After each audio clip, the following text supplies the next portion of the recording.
Oi, gente do bem. Vamos apoiar as publicações da Fundação Bezerra de Menezes? É só curtir, se inscrever no canal, ativar as notificações e compartilhar com os amigos. Simples assim.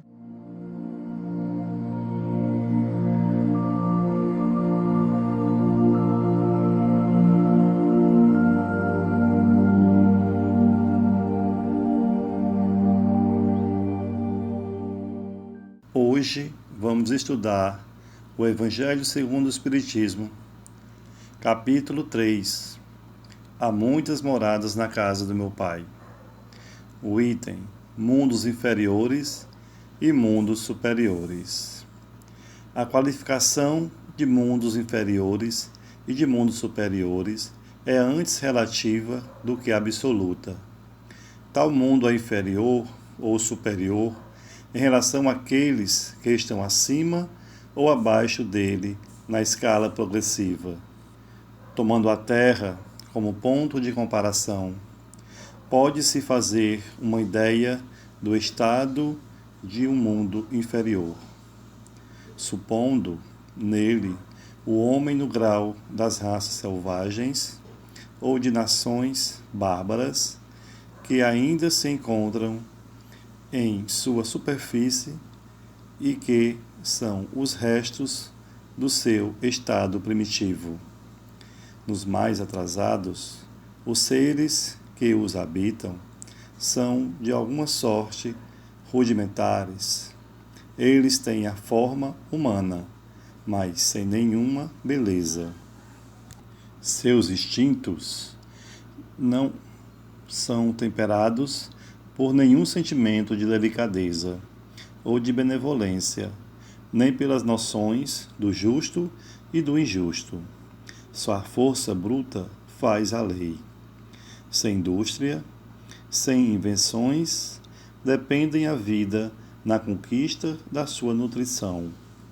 Entretanto, Deus não abandona nenhuma das suas criaturas.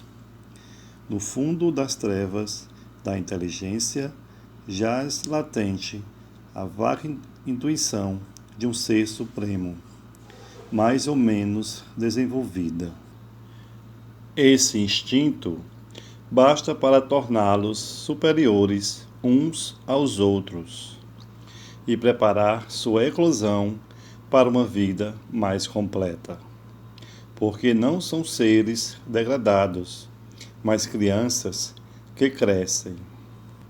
Entre esses graus inferiores e os mais elevados, há inumeráveis escalões, e nos espíritos puros, desmaterializados e resplandecentes de glória, se tem dificuldade em reconhecer aquele que animaram esses seres primitivos. Da mesma forma que no homem adulto se tem dificuldade em reconhecer o embrião. Nos mundos que atingiram um grau superior, as condições da vida moral e material são bem outras que as de sobre a terra. A forma do corpo é sempre, como por toda parte, a forma humana, mais embelezada, aperfeiçoada e, sobretudo, purificada. O corpo nada tem da materialidade terrestre e não está, por conseguinte, sujeito nem às necessidades, nem às doenças, nem às deteriorações, nem as engendram a predominância da matéria. Os sentidos mais delicados têm percepções que a grosseria dos órgãos sufoca neste mundo. A leveza específica dos corpos torna a locomoção rápida e fácil. Em lugar de se arrastar penosamente sobre o solo, ele desliza, por assim dizer, na superfície, ou plana na atmosfera, sem outro esforço, senão o da vontade. A maneira pelo qual se representam os anjos, ou pela qual os antigos imaginavam os manes, nos campos elíseos. Os homens conservam à vontade os traços de suas migrações passadas e aparecem aos seus amigos tal como os conheceram, mais iluminados por uma luz divina, transfigurados pelas impressões interiores, que são sempre elevadas. Em lugar de rostos pálidos, devastados pelo sofrimento e pelas paixões, a inteligência e a vida irradia esse clarão que os pintores traduziram pelo nimbo ou auréola dos santos. A pouca resistência que a matéria oferece aos espíritos já muito avançados torna o desenvolvimento dos corpos mais rápido e a infância curta ou quase nula. A vida isenta de inquietações e de angústias é proporcionalmente muito mais longa que sobre a terra. Em princípio, a longevidade é proporcional ao grau de adiantamento dos mundos. A morte não tem nada dos horrores da decomposição. Longe de ser um objeto de pavor, ela é considerada como uma transformação feliz, porque a dúvida sobre o futuro não existe. Durante a vida, não estando a alma encerrada na matéria compactada, irradia e goza de uma lucidez que coloca num estado quase permanente de emancipação e permite a livre transmissão do pensamento. Nesses mundos felizes, as relações de povo a povo, sempre amigáveis, jamais são perturbadas pela ambição de dominar seu vizinho, nem pela guerra que lhe é consequência.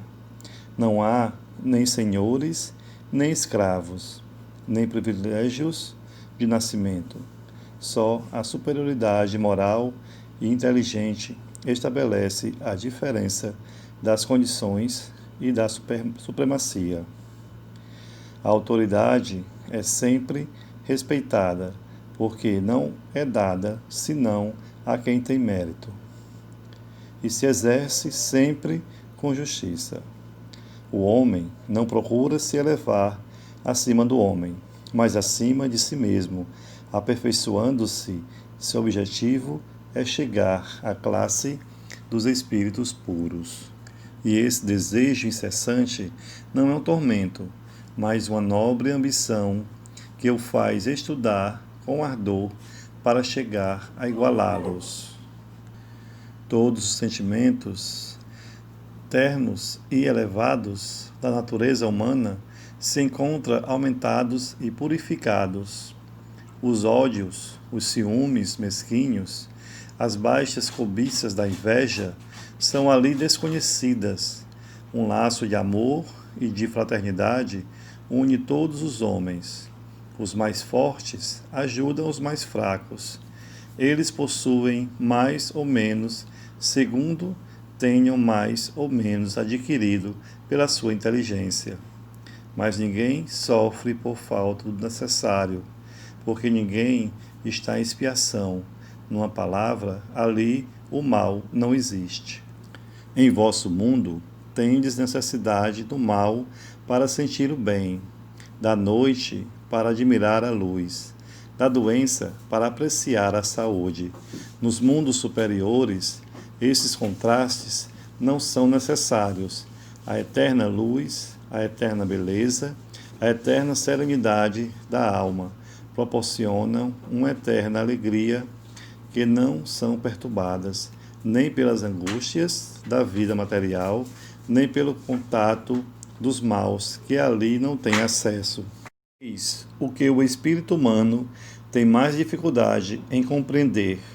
Ele foi engenhoso para pintar os tormentos do inferno e não pôde jamais representar os gozos do céu. E por que isso? Porque, sendo inferior, não suportou senão penas e misérias, e não entreviu as claridades celestes, não pode fazê-la daquilo que não conhece. Mas, à medida que se eleva e se depura, o horizonte se ilumina, e ele compreende o bem que tem diante de si, como compreendeu o mal que ficou atrás de si. Entretanto, estes mundos afortunados não são mundos privilegiados, porque Deus não é parcial para com nenhum de seus filhos. Ele dá a todos os mesmos direitos e as mesmas facilidades para atingi-los. Faz com que todos partam do mesmo ponto e não dota a ninguém mais do que aos outros. As primeiras posições são acessíveis a todos. Cabe-lhes conquistá-las pelo trabalho, alcançá-las o mais cedo possível, ou arrastar-se durante séculos e séculos nas classes baixas da humanidade. Que assim seja e assim será.